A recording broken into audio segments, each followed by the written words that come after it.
দীর্ঘদিনের অপেক্ষা শেষে আষাঢ় মাসের নতুন বৃষ্টি দিয়ে শুরু করেছে দক্ষিণ কেরানীগঞ্জের মানুষেরা। এতে করে যেমনই মানুষের স্বস্তি ফিরে এসেছে, তেমনই রয়েছে রাস্তাঘাটের ভোগান্তি।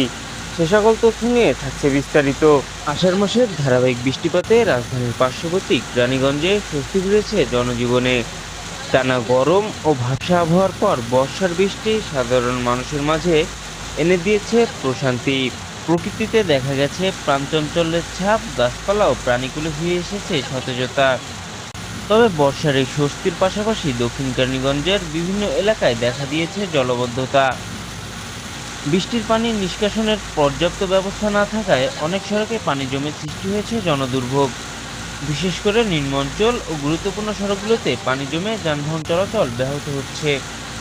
এদিকে আবহাওয়া সংশ্লিষ্টরা জানিয়েছে, বর্ষার মৌসুমে আরও বৃষ্টিপাতের সম্ভাবনা রয়েছে। তাই জলাবদ্ধতা নিরসনে দ্রুত কার্যক্রম পদক্ষেপ গ্রহণের দাবি জানিয়েছেন স্থানীয়রা। তারা বলেন, তীব্র গরমে আমাদের দক্ষিণ কেরানীগঞ্জবাসী সবাই খুবই ক্লান্ত।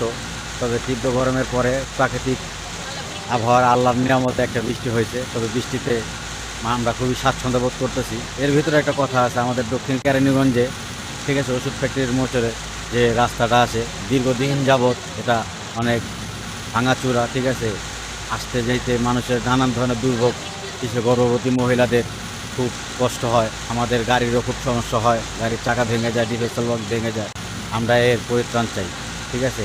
মহামান্য সংসদ সদস্য বাবু গয়েশ্বরচন্দ্র রায়ের পক্ষ থেকে আমাদের আকুল আবেদন, আমাদের এই বসুন্ধরার এই ওষুধ ফ্যাক্টরির যে সামনের রাস্তাটা অতি শীঘ্রই যাতে দ্রুত কাজ করে, ঠিক আছে, মানুষের সেবার মান উন্নত করে। আষাঢ়ের বৃষ্টি যেমন প্রকৃতি ও জনজীবনের স্বস্তি ফিরেছে, অন্যদিকে দক্ষিণ কেরানীগঞ্জের জলাবদ্ধতা নগর ব্যবস্থাপনার দুর্বলতাকেই আবারও সামনে নিয়ে এসেছে। শাবদুর রহমান, খুলনা সংবাদ, ঢাকা।